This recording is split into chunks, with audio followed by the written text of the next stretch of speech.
The late afternoon sun filtered gently through the tall windows of the Stonewood table in Virginia, casting a warm but pale glow on the polished concrete floor, as if trying to soften what it could not reveal. Elliot Raines adjusted the plastic-rimmed glasses on the bridge of his nose, just one piece of a carefully constructed disguise, and ran a hand through his freshly dyed brown hair. 15 years ago, he had poured every ounce of ambition and belief into a single neighborhood bistro, nurturing it into a beloved dining brand now spanning 12 states.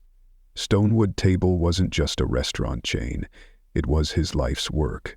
A vision rooted in the belief that fine dining could be both exceptional and accessible.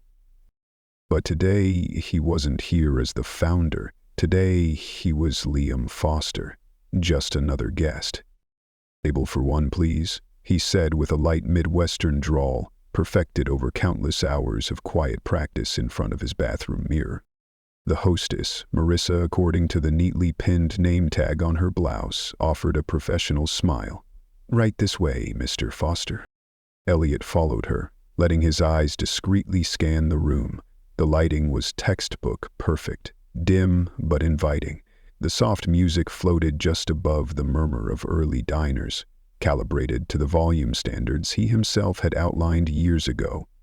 Each table was set with the signature blue napkins, folded meticulously into pyramid shapes, a small but meaningful design detail from his original playbook.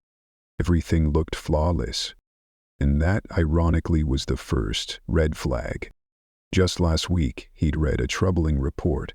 This location, once a flagship, had seen a 22% drop in return customers over the past 6 months, even though their Yelp score remained suspiciously high. Something didn't add up. Something was being hidden behind this polished veneer. "Your server this evening will be Kyle," Marissa said, placing the menu in front of him with the kind of graceful flourish that came from years of repetition. "Enjoy your dinner." "Thanks. Say, is it usually this quiet around 5? Elliot asked, glancing around the sparsely filled dining room. Barely a quarter of the tables were occupied, a far cry from the buzz this branch used to draw, even during early dinner hours. Marissa hesitated, her practiced smile flickering just slightly. "It usually picks up closer to 6, she replied. Elliot nodded, but inside, a different story was unfolding. The numbers didn't lie. The data he'd reviewed didn't match the vibe in this room. Something was fundamentally broken. He just didn't know what, yet. "I'm actually a travel vlogger," he said casually, slipping into the character he had invented. "I document hidden gems in mid-sized towns across America. Would it be all right if I filmed a little of my experience here?" Marissa's face brightened instantly. "Absolutely. We love free publicity. I'll let the manager know." Elliot gave a small smile, quietly thankful that his story, crafted down to every detail, was holding up. He set his phone onto a compact tripod, adjusting it to capture a clean angle of his table, and, more importantly, the open view into the kitchen through the service window. Moments later, Kyle appeared, a wiry, college-aged kid with alert eyes and an eager grin. "Welcome to Stonewood Table. Can I start you off with one of our signature cocktails? Tonight, the Blackberry Bourbon Smash is on special." Elliot's eyebrows lifted slightly. That cocktail wasn't scheduled to be featured until the following week. The discrepancy noted, he smiled anyway. "Sounds great," he said. "What would you recommend for dinner?" "The chef's special tonight is amazing. Pan-seared sea bass with champagne beurre blanc, served over truffle risotto with seasonal vegetables." A spark lit behind Elliot's eyes. That dish, his dish, was one of the first creations on Stonewood's original menu. It was meant to embody everything the brand stood for, refined yet unpretentious. "I'll take it," he said, with a note of pride and just a trace of doubt creeping in.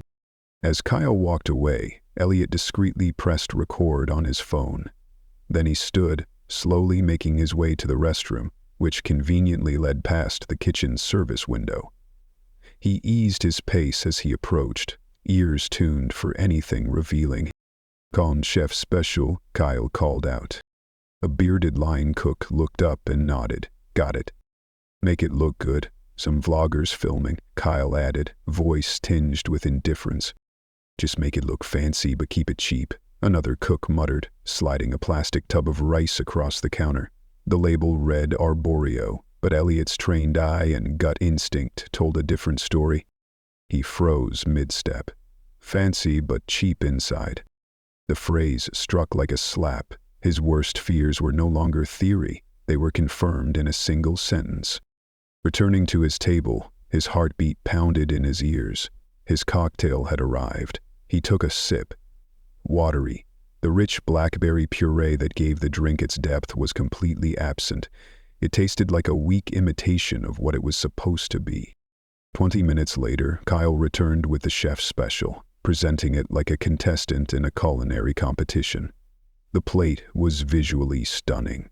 Perfect risotto, expertly plated fish, a drizzle of sauce like a painter's stroke, and the delicate scatter of microgreens. On the surface, flawless. But Elliot had designed this dish. He knew what it was supposed to be. He sliced through the fish. The flake was technically correct, but the taste told the truth. This wasn't Chilean sea bass. It was tilapia, a far cheaper substitute, nearly a quarter the cost. The risotto lacked the earthy complexity of real truffle. The champagne in the sauce, most likely cheap white cooking wine. A slow, sinking weight filled his stomach, not from the food, but from betrayal. Somewhere in the very system he had built, someone had decided that deceiving loyal customers was an acceptable business strategy, and worse, they were doing it under the name he had spent a decade and a half defending. Kyle returned, still smiling. "Everything all right?" "The presentation is beautiful," Elliot said carefully, measuring every word. "How long have you worked here?" "About 8 months," Kyle answered, proud of the number. "And Sublime has the chef's special always been this special?" Kyle hesitated. It was slight, but unmistakable.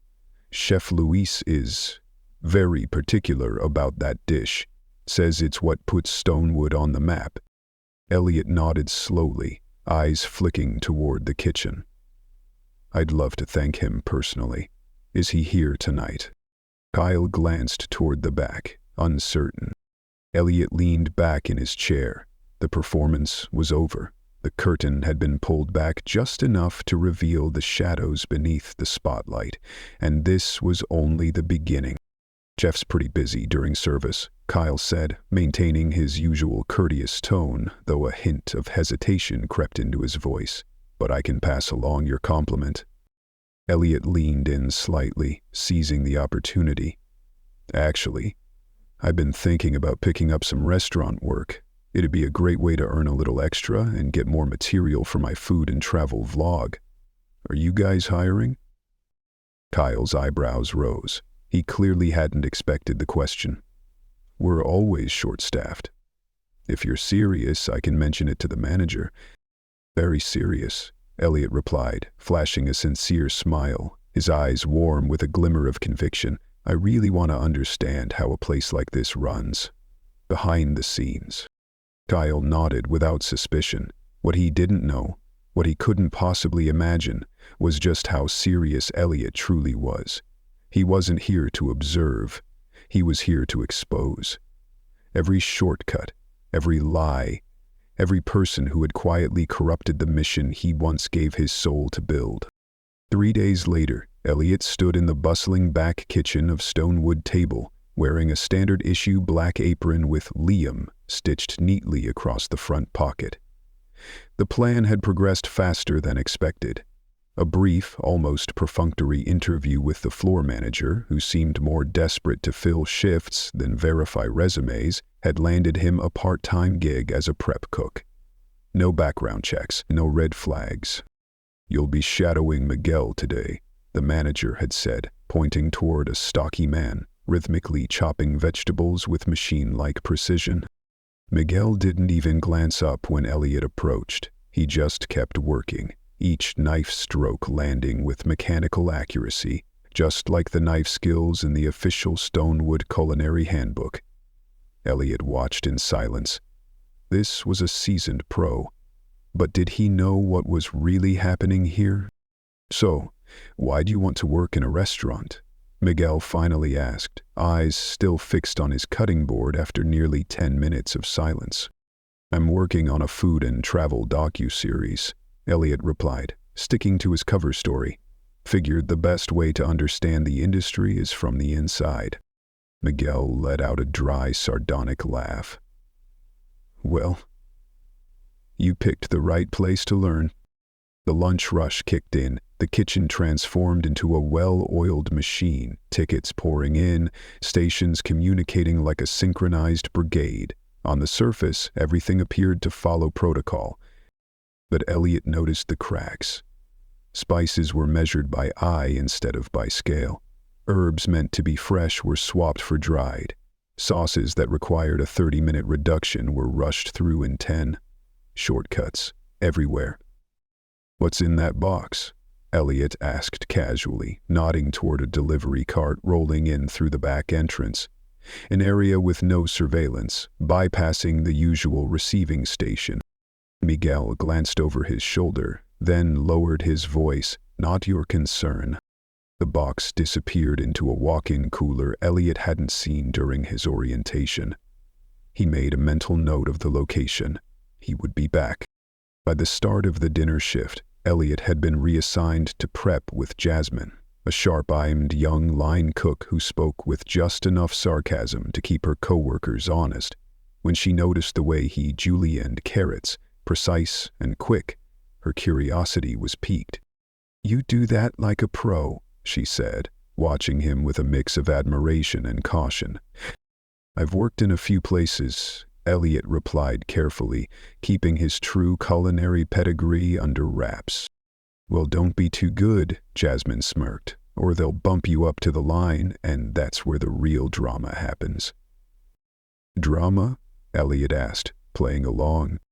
Jasmine leaned in slightly, lowering her voice. "Chef Luis. He has his own way of doing things. Let's just say, it's not exactly textbook. I've noticed a few creative liberties," Elliot said, opening the door gently. Jasmine laughed under her breath. "That's the nicest way I've heard it put. Truth is, the good stuff, the real ingredients, they only come out when corporate sends an inspection team, and they always give 2 weeks' notice." Elliot's stomach sank. He continued, even softer.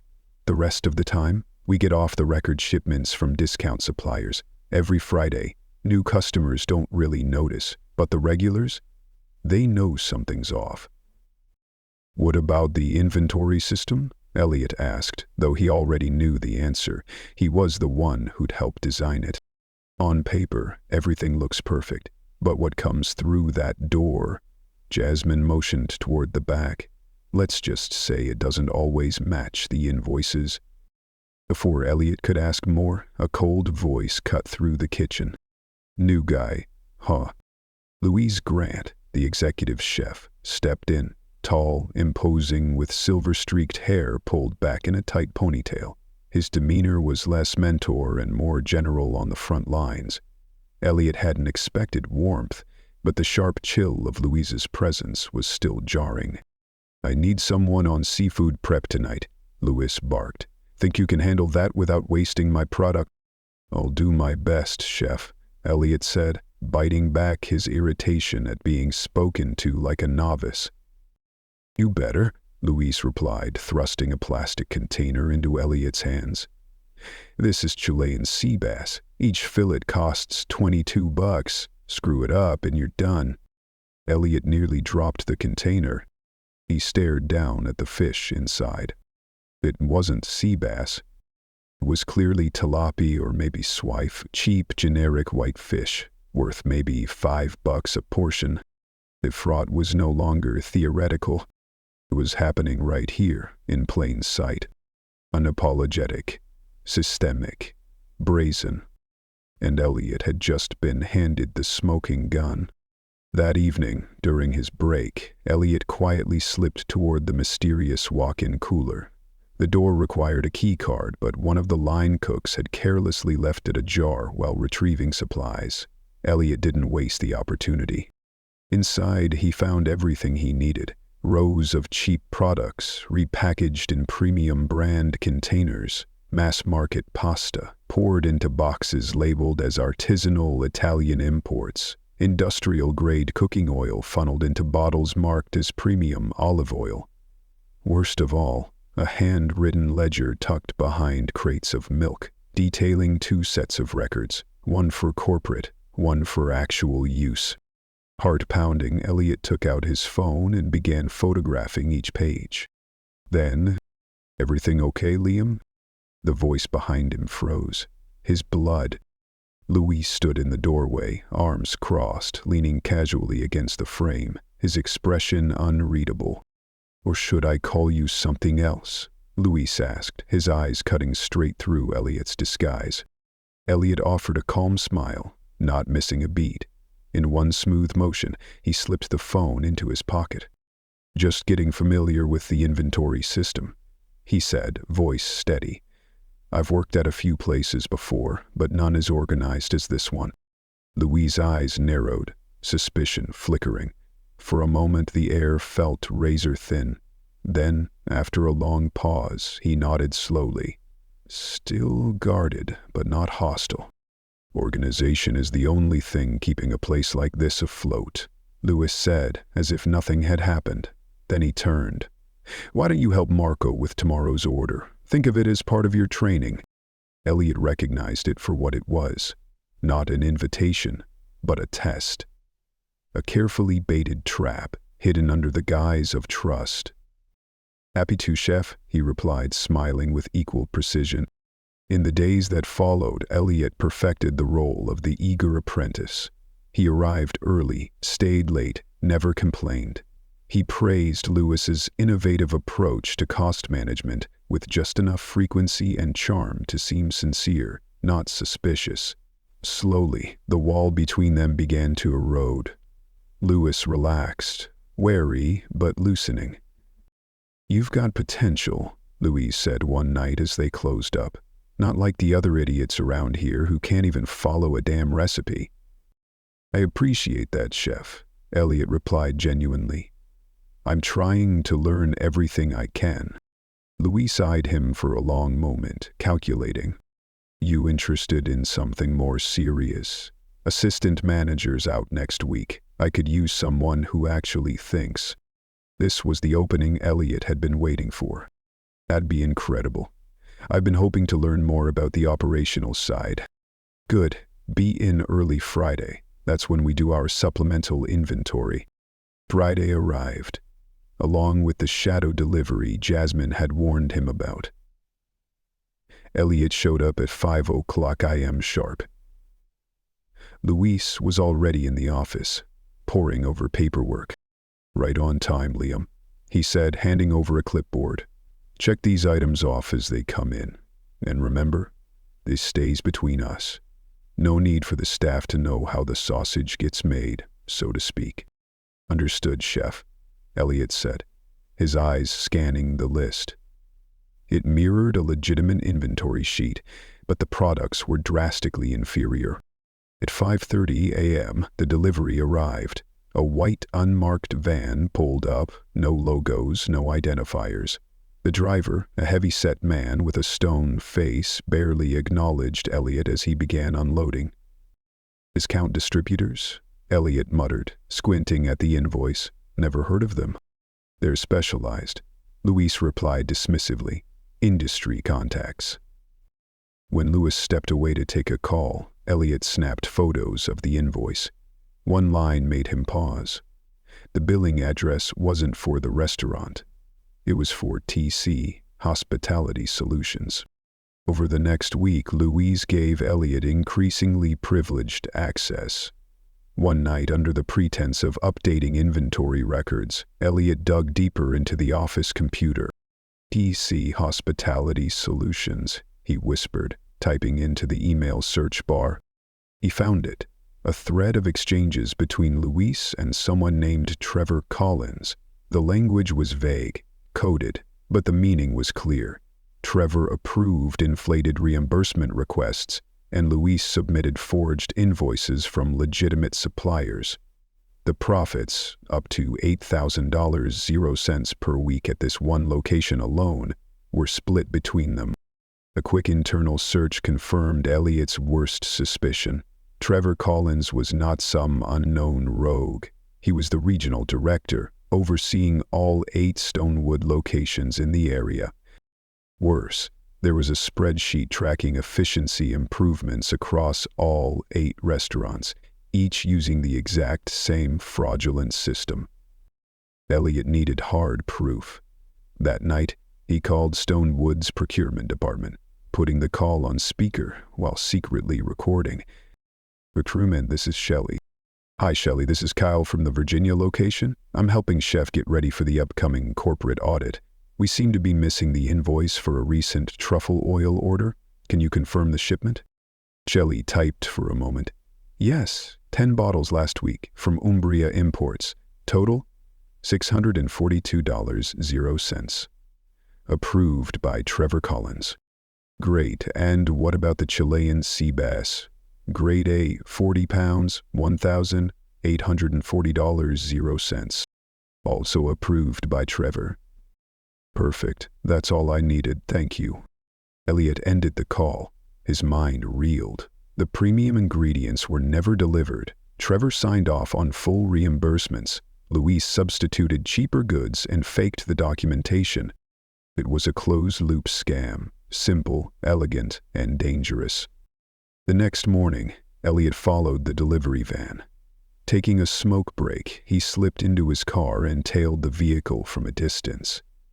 It stopped at 2 other Stonewood locations before arriving at a warehouse in an industrial zone. Elliot parked a block away and zoomed in with his phone as the driver unloaded empty crates, branded containers from top-tier suppliers, ready to be reused. On the building's exterior, Discount Distributors, a subsidiary of TC Hospitality Solutions. The final puzzle piece snapped into place. Trevor Collins owned the company supplying the fake ingredients and also authorized the premium payments from corporate. Luis was a pawn. Trevor was the puppeteer. Elliot was busy photographing the scene when he failed to notice the car pulling up beside him. A sharp knock on his window made him jump. "Well, well," Luis said from the driver's seat. "Fancy seeing you here, Liam, or should I say Mr. Rains?" For a split second, Elliot considered denying it, but the look in Luis's eyes said it all. There was no point pretending. Instead, Elliot smiled calmly. "So, Chef Grant knows."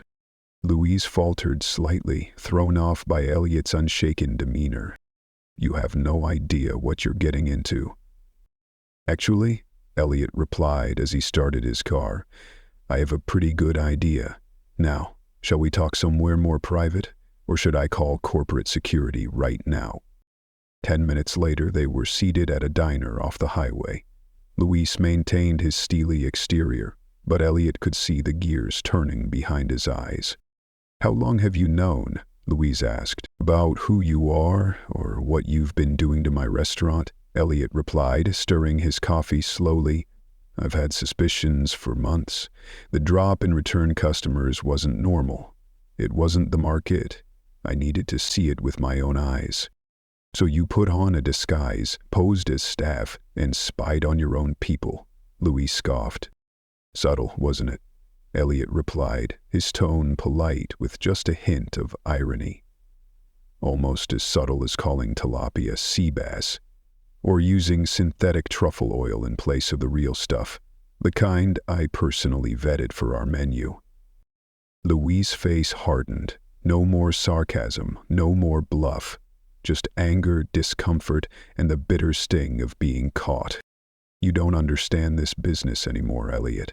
What you're dreaming of, it's not real. No one can deliver that level of quality at the price point you set."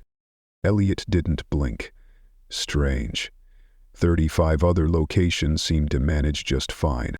Luis leaned forward, voice tightening. Are you sure about that? Or maybe they're just better at hiding it. Trevor implemented his cost-saving measures at 8 branches, all of them reporting record profits, at the cost of our reputation. And our customers, Elliot countered calmly. Sure, the Yelp scores are still high, but repeat business is down 22%.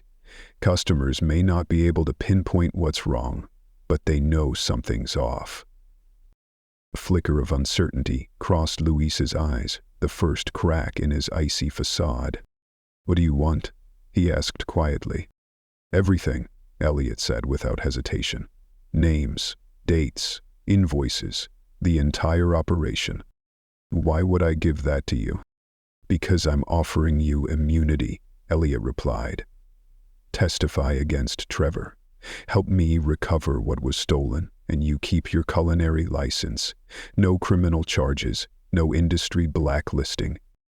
Luis gave a dry, bitter laugh. And if I refuse? I've already gathered enough to have you charged with fraud. Elliot said evenly, documentation compiled by the company's CEO himself. Silence settled over the diner like a heavy fog. Luis stared at him for a long time. Then, with a resigned nod, he gave in. Like a man signing a sentence he always saw coming. Trevor will destroy you, he muttered. He's got friends all over the industry. Let me worry about Trevor.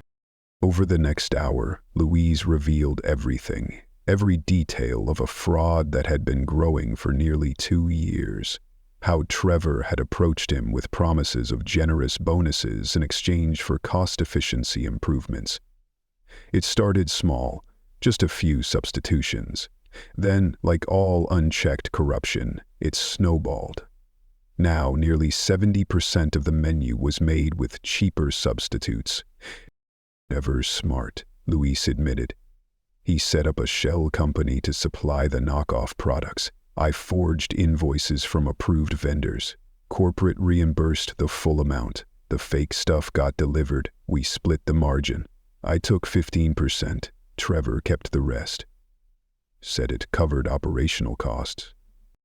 Elliot took detailed notes while secretly recording every word. How many other chefs are involved?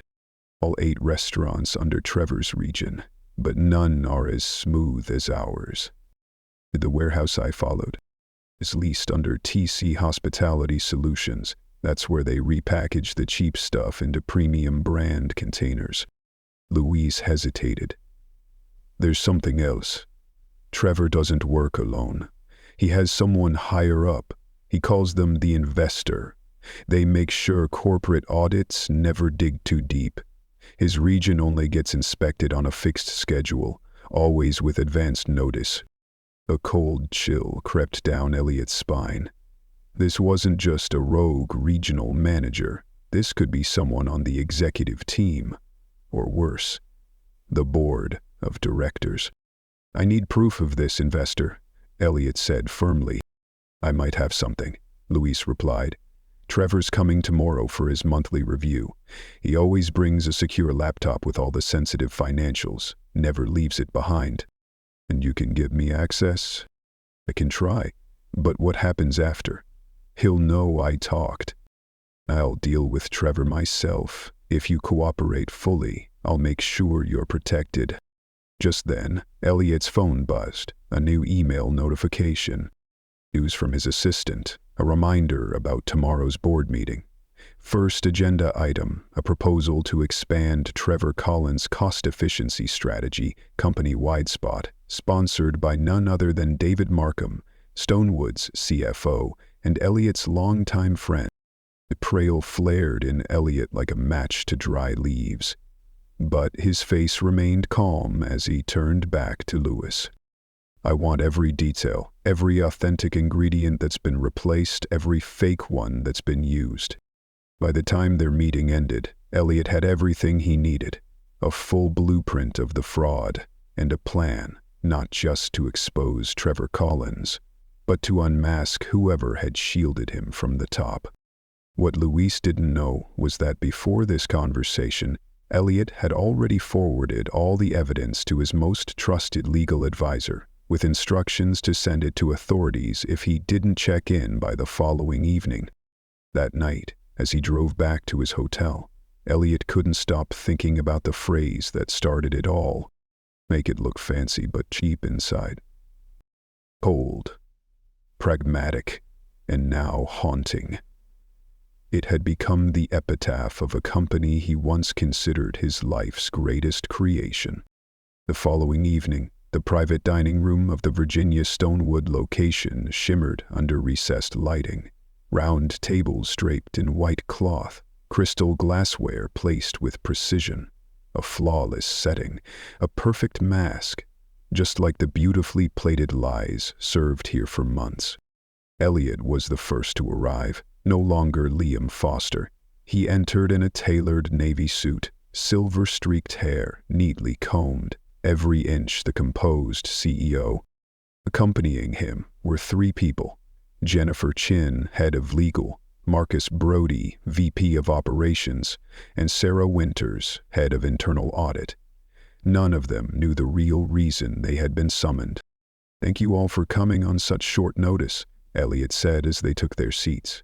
"I wanted a small team to assess this location ahead of tomorrow's board meeting." "In regards to Trevor Collins' proposal," Marcus added with a nod. "His region's numbers are impressive." Elliot clenched his fists under the table. Tonight would be the storm, but sometimes it took a storm to strip away everything fake and let the truth breathe. "If his methods really work," Marcus mused, skimming the menu, "maybe it's time we roll them out company."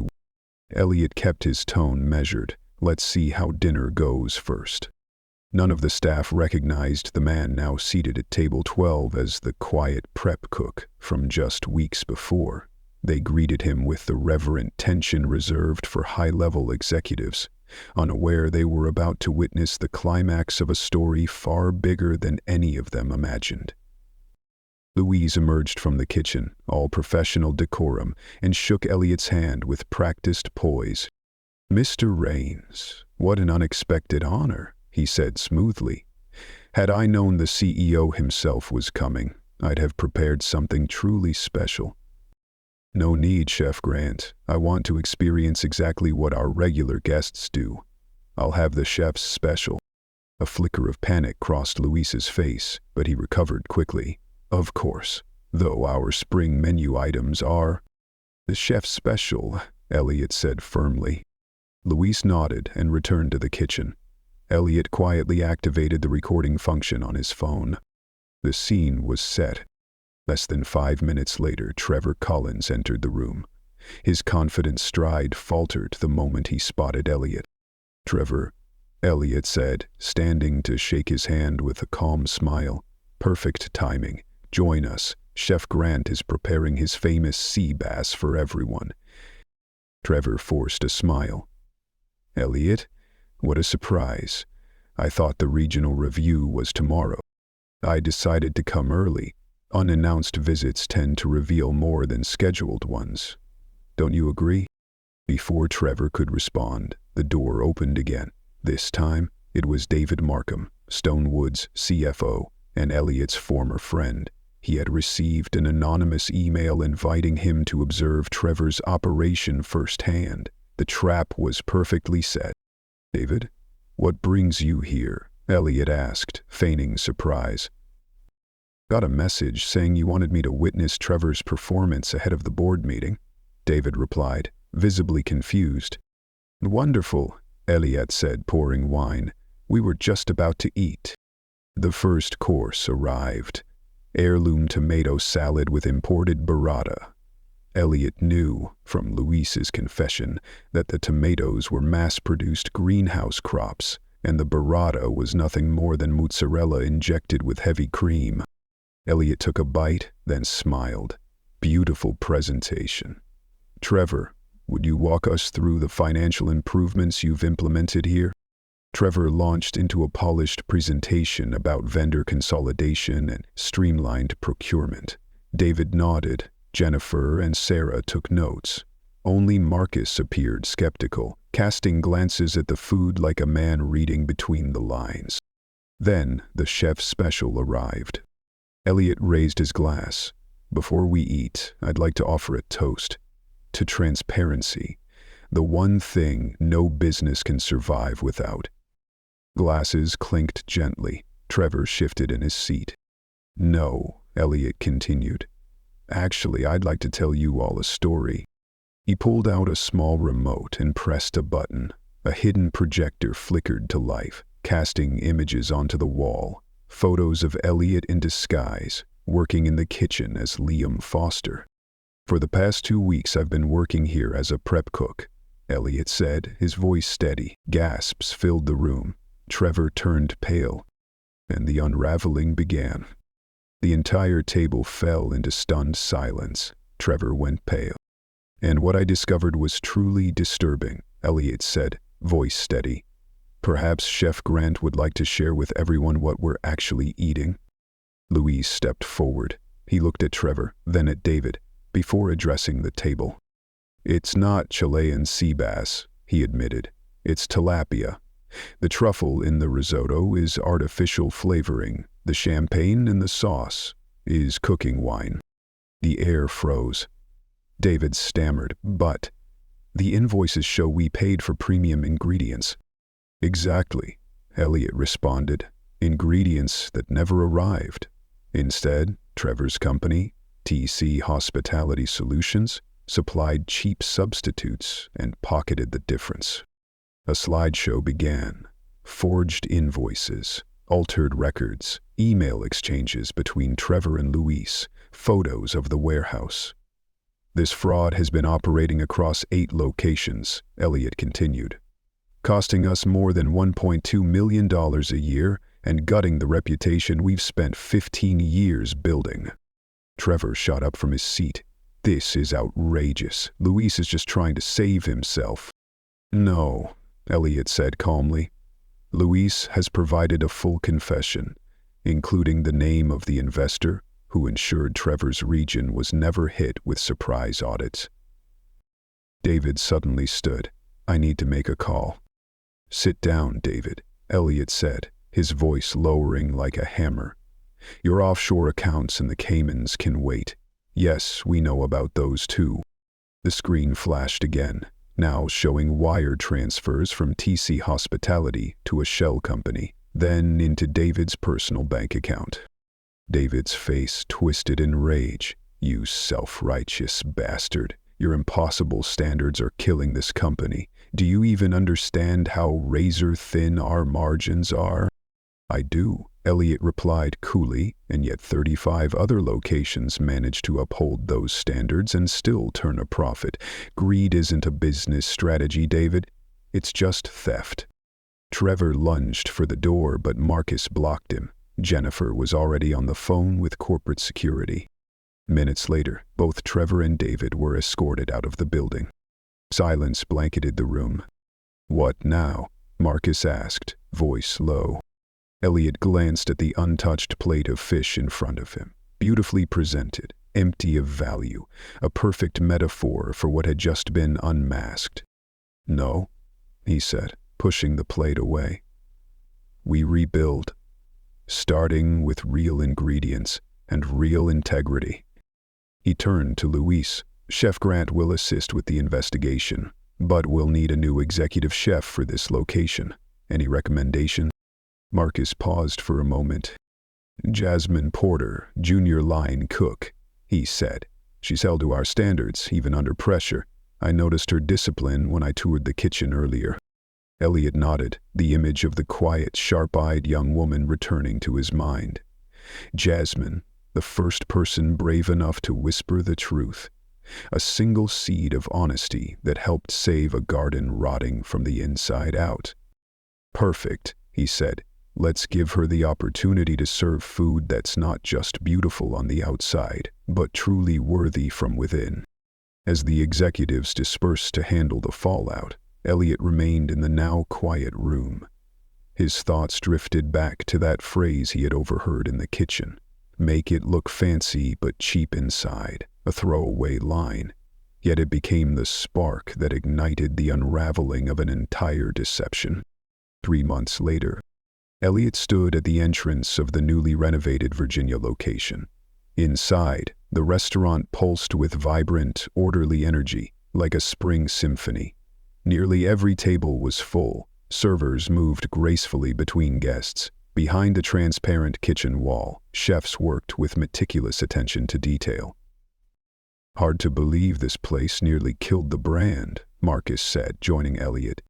Elliot nodded, eyes scanning the space. "The new system still running smoothly?" "Better than we hoped," Marcus replied. "More oversight. But we've actually cut admin costs. Every ingredient is scanned from delivery to plating." After the scandal, Elliot had overhauled the entire supply chain. Gone were the scheduled audits, replaced with random spot checks by mobile inspection teams. Every delivery was now logged into a blockchain-based system, virtually eliminating fraud.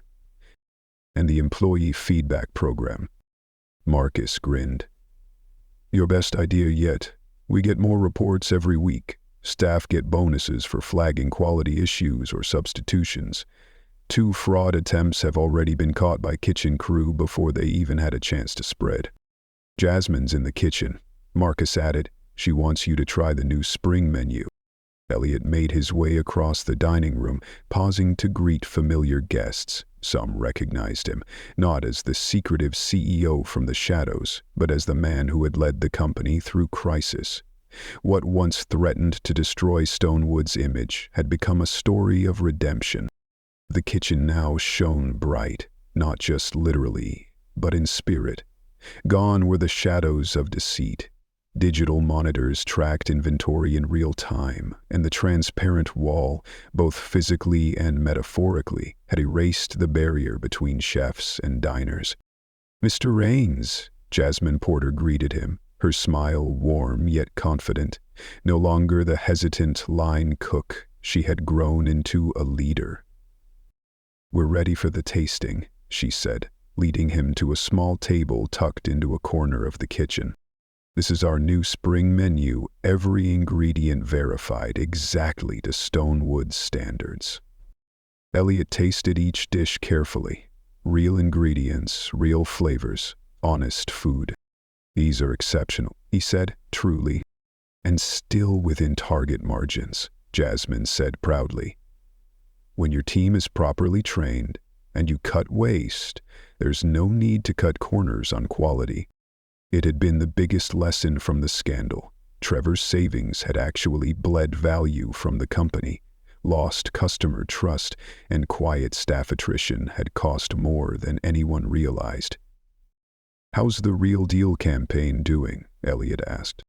"See for yourself," Jasmine replied, nodding toward the dining room. "Reservations are up 40% since we launched." Instead of hiding from the scandal, Elliot had turned it into a rallying cry. Each Stonewood location now displayed ingredient boards, listing origin, quality, and scannable QR codes for certification. Transparency wasn't just a slogan. It was the new foundation.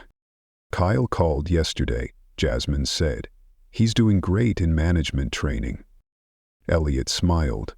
Kyle, the server who'd unknowingly served him that fake dish, was now getting a second chance.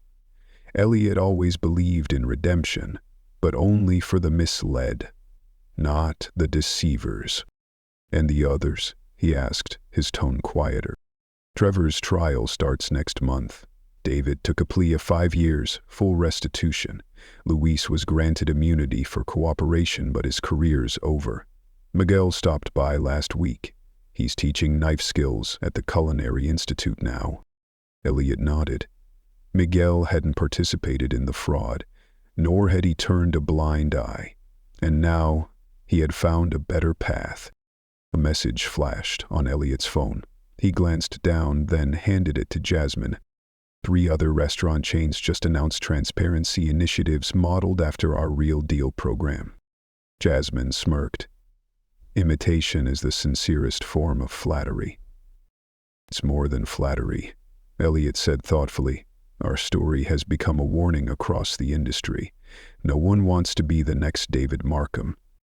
Stonewood's story had become a case study, featured at industry conferences and in business journals. They hadn't just survived the storm, they'd led the shift.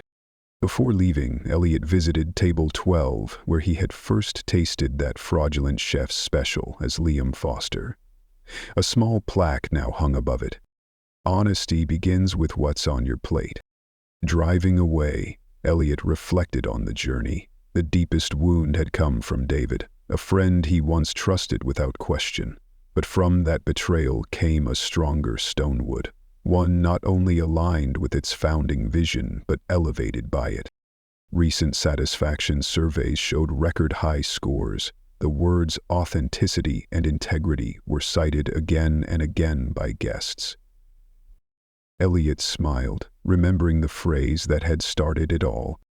Make it look fancy but cheap inside. That mindset had been shattered, replaced by a commitment that ran from the heart of the kitchen to the soul of the brand. Quality through and through. As he drove past the packed parking lot of the Virginia location, Elliot no longer saw a success built on marketing spin or fleeting trends. He knew the truth. In food, as in business, there are no shortcuts to excellence. And sometimes the most powerful lessons begin with a stray comment in a kitchen, overheard by a boss no one knew was listening. Subscribe to Moments of Quiet Truth, where we believe that the human spirit is never truly defeated, only waiting to rise.